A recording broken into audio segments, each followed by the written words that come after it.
الحمد لله الذي أرسل رسوله بالهدى ودين الحق ليظهره على الدين كله وكفى بالله شهيدا. أشهد أن لا إله إلا الله وحده لا شريك له وأشهد أن محمدا عبده ورسوله لا نبي بعده. اللهم صل وسلم على محمد وعلى آله وصحبه أجمعين. أما بعد فيا عباد الله اتقوا الله حق تقاته ولا تموتن إلا وأنتم مسلمون. قال الله تعالى في القرآن الكريم: نعوذ بالله من الشيطان الرجيم. بسم الله الرحمن الرحيم. قد أفلح من زكاها وقد خاب من دساها. Shadaqallahul azim. Bapak-bapak, saudara-saudara, adik-adik dan anak-anak kaum muslimin sidang Jumat rahimakumullah. Alhamdulillah, segala puji dan syukur mari senantiasa kita sampaikan kehadiran Allah yang telah melimpahkan nikmat yang begitu banyak kepada kita sehingga sulit kita untuk mengingat berapa jumlah nikmat yang sudah Allah titipkan kepada kita. Semoga diri kita selalu menjadi hamba yang bersyukur, menjadi hamba yang selalu berupaya untuk melaksanakan apa yang Allah perintahkan dalam kehidupan kita. Mengingat kembali hakikat Allah menciptakan kita tidak lain adalah untuk mengabdi kepadanya. Kemudian salawat beriring salam juga tidak lupa kita sampaikan kepada Nabi Muhammad sallallahu alaihi wasallam. Allahumma salli ala Muhammad wa ala ali Muhammad. Kaum muslimin sidang Jumat rahimakumullah, bersyukur kita kepada Allah karena Ia masih memberikan kita waktu sampai hari ini. Ia masih memberi kita kesempatan untuk menjalani kehidupan dunia. Semoga kita menjadi orang-orang yang cerdas dalam menyikapi setiap kesempatan yang Allah berikan itu. Mungkin di saat kita merasa diri banyak kekurangan, banyak kesalahan, banyak dosa, ketika kita masih diberi oleh Allah kesempatan, maka kita gunakanlah waktu itu, kesempatan itu untuk meraih ampunan Allah Subhanahu wa ta'ala. Kita lakukan perbaikan diri selagi ada waktu yang Allah titipkan. Dan tentunya kita sangat yakin sebagai orang yang beriman bahwa semua kita nanti pasti akan kembali kepada Allah. Inna lillahi wa inna ilaihi raji'un. Tidak ada satupun kita yang tidak akan kembali menjalani apa yang sudah Allah gariskan untuk kita makhluk. Dan tidak ada seorang pun yang dapat lari daripada itu. Tidak ada seorang pun yang bisa menghindarkan dirinya dari ketetapan Allah Subhanahu wa ta'ala.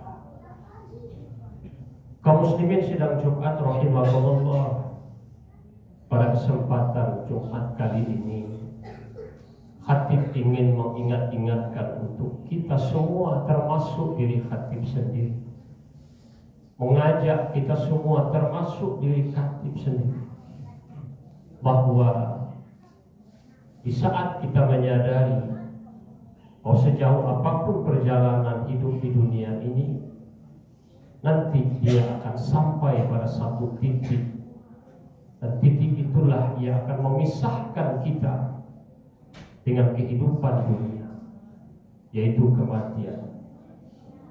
Kematian adalah sesuatu yang sudah menjadi ketetapan Allah bagi kita. Kita tak bisa merubah takdir, kita tak bisa merubah apa yang Allah tetapkan. Namun yang perlu kita lakukan adalah persiapan untuk menghadapi takdir itu. Karena Rasulullah sudah mengingatkan kepada kita, orang yang cerdas adalah orang yang banyak ingat kepada kematian. Dia yakin mati itu pasti datang kepadanya kapan saja, dimanapun dia berada. Mati tak pernah menunggu siap tak siapnya kita, tetapi kita lah yang harus menyiapkan diri. Makanya Rasulullah juga mengingatkan, orang mukmin yang cerdas, selain dia yakin dengan datangnya kematian itu, maka dia juga akan berupaya semaksimal mungkin untuk mempersiapkan dirinya dengan bekal-bekal terbaik yang akan ia bawa nanti di saat kematian itu datang kepadanya.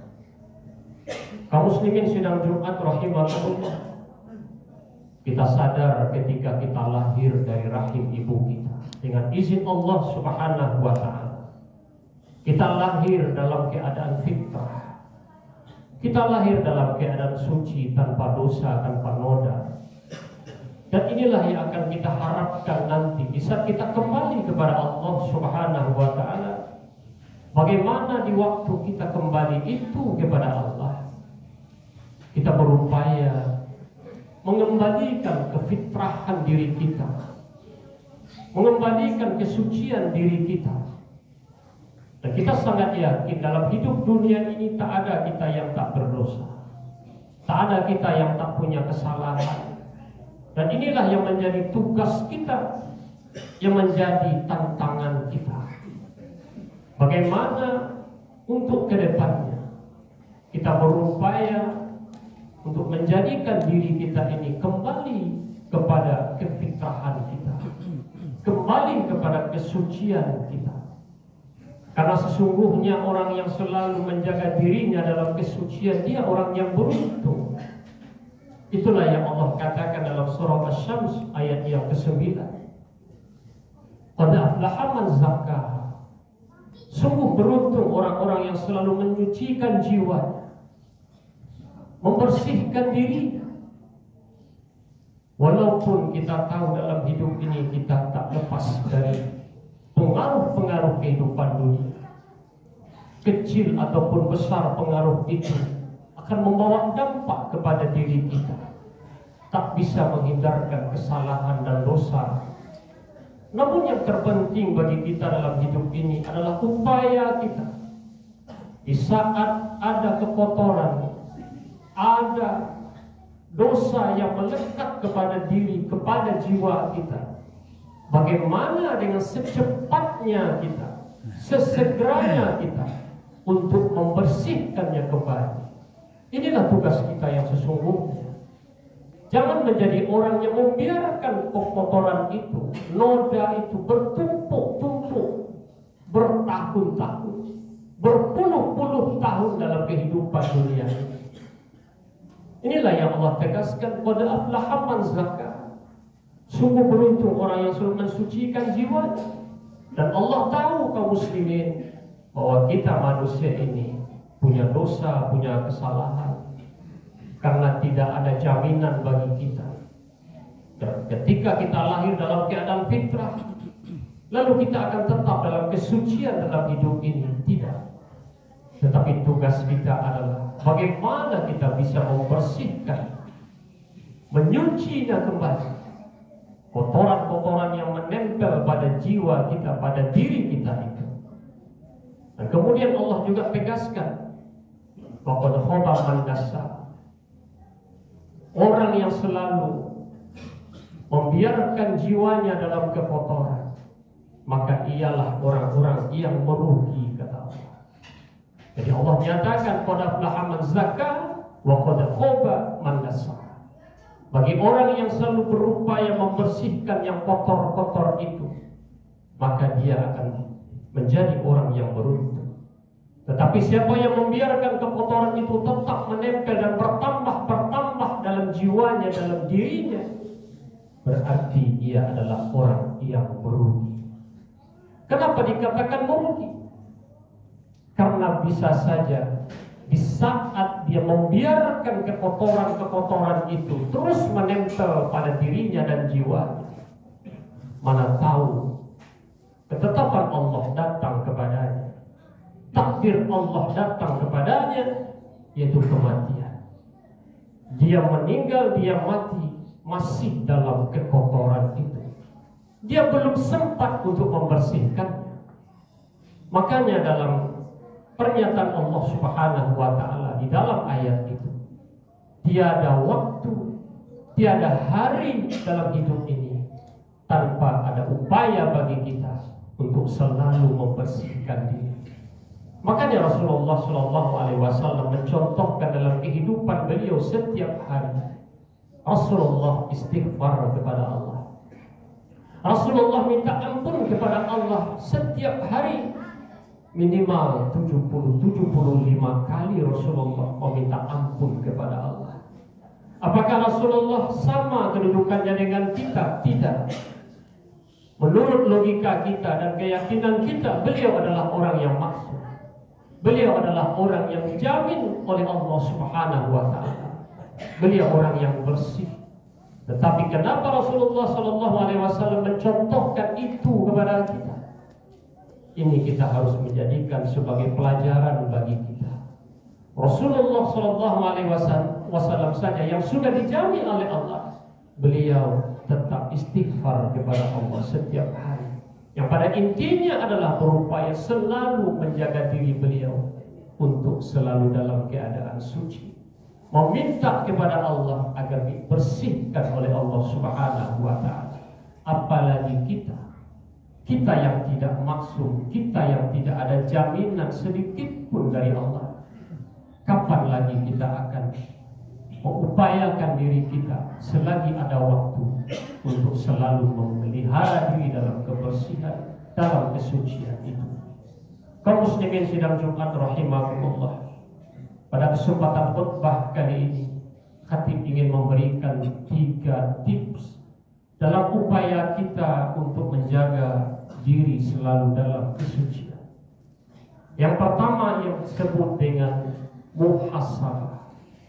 Muhasabah adalah melakukan introspeksi diri, evaluasi diri. Karena ini perintah Allah kepada kita. Ya ayyuhallazina amanu taqullaha wal tanzur nafsum ma qaddamat lighad. Hai orang yang beriman, bertakwalah kamu kepada Allah, dan hendaklah setiap diri memperhatikan apa yang telah ia berbuat untuk hari esoknya. Kita mesti melakukan evaluasi dalam hidup ini setiap saat, setiap waktu, atas apa yang sudah kita lakukan, atas apa yang sudah kita kerjakan. Kembali kita evaluasi setiap perbuatan kita, mana yang baik, mana yang tidak baik. Sudah berapa kebaikan yang sudah kita lakukan, dan apakah kebaikan itu betul-betul kita lakukan dengan keikhlasan, kita lakukan dengan kesungguhan. Ini yang perlu kita evaluasi. Dan mungkin kita juga perlu mengevaluasi kesalahan-kesalahan kita. Sudah berapakah kebiasaan buruk kita, perbuatan yang tidak baik yang sudah kita tinggalkan? Mungkin belum lagi kita tinggalkan. Maka ini PR bagi kita, bagaimana kita bisa untuk meninggalkan perbuatan-perbuatan yang tidak baik itu dalam hidup ini. Kaum muslimin sidang Jumat rahimakumullah, maka wajiblah bagi kita untuk melakukan evaluasi diri dengan tujuan untuk memperbaiki diri, mengupayakan meminta ampun kepada Allah Subhanahu wa ta'ala, mengembalikan sesuatu yang pernah kita lalaikan untuk kita raih kembali dalam hidup ini. Sekiranya berkaitan dengan manusia, Mungkin ada hutang piutang kita yang belum terselesaikan dengan orang lain. Mari kita selesaikan sebelum kematian datang kepada kita. Itulah yang dimaksud diantaranya dengan muhasabah, mengevaluasi diri kita. Karena setiap perbuatan yang kita lakukan itu pasti akan dipertanggungjawabkan. Yang kedua yang perlu kita lakukan dalam rangka menjaga kesucian diri adalah dengan mujahadah. Apa itu mujahadah? Yaitu bersungguh-sungguh untuk melakukannya. Allah memberikan perintah kepada kita sebagai hambanya, maka tunaikanlah setiap perintah Allah itu dengan kesungguhan, dengan hati yang penuh kita melakukannya. Jangan kita melakukan perintah Allah dalam hidup ini seperti bermain-main. Contoh solat yang kita lakukan, mungkin solat yang kita tunaikan belum sepenuhnya kita laksanakan dengan baik. Mungkin pikiran kita masih melayang-layang entah kemana ketika solat. Mungkin gerakan solat kita belum sempurna. Mungkin bacaan solat kita juga belum tepat. Itulah yang mesti kita perbaiki. Lakukan dengan kesungguhan dan kecintaan, karena inilah tugas kita sebagai seorang hamba. Bukan untuk bermain-main di dalam melaksanakan perintah Allah Subhanahu wa Ta'ala itu. Kaum muslimin sidang Jumat rahimakumullah. Kemudian yang ketiga yang perlu untuk kita lakukan dalam rangka menjaga kesucian diri kita adalah dengan muraqabah. Muraqabah adalah upaya kita mendekatkan diri kepada Tuhan kita, mendekatkan diri kepada Allah Subhanahu wa Ta'ala. Dan orang yang berupaya mendekatkan diri kepada Allah, mendekatkan diri kepada Tuhannya, dia akan merasakan dalam jiwanya, dalam dirinya, bahwa Allah selalu mengawasinya dimanapun dia berada. Apapun yang kita lakukan, kita yakin bahwa Allah melihat kita. Apapun yang kita katakan, kita yakin Allah mendengar kita.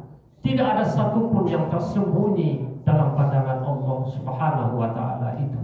Oleh karena itu, dengan merasa diri selalu diawasi oleh Allah, mudah-mudahan ketika godaan-godaan yang akan menyeret kita kepada perbuatan yang salah, cepat kita menyadarinya dan cepat kita meninggalkan. Kenapa? Karena kita yakin Allah melihat apa yang kita lakukan itu. Allah mendengar apa yang kita katakan itu. Mungkin manusia tak melihat, tetapi Allah melihat kita. Mungkin orang tak mendengar, tetapi Allah Maha mendengar. Oleh karena itu, marilah kita menjadi orang yang selalu menjaga kejujuran, menjadi orang yang amanah. Jangan biasakan menjadi orang yang pembohong dalam hidup ini, hanya tujuan untuk menyelamatkan diri. Persangkaan kita dengan berbohong akan menyelamatkan diri, ternyata bukan menyelamatkan, tetapi malah akan menghancurkan dan menjerumuskan kita akibat kebohongan, akibat kecurangan itu. Kaum muslimin sidang Jumat rahimakumullah, mudah-mudahan kita semua selesai Ramadan yang kita lalui kemarin, di waktu yang akan datang ini kita akan selalu berusaha untuk menjaga diri kita, menjaga jiwa kita di dalam kesucian. Mudah-mudahan nanti kita kembali kepada Allah, entah kapan kita tak tahu, tetapi ia pasti.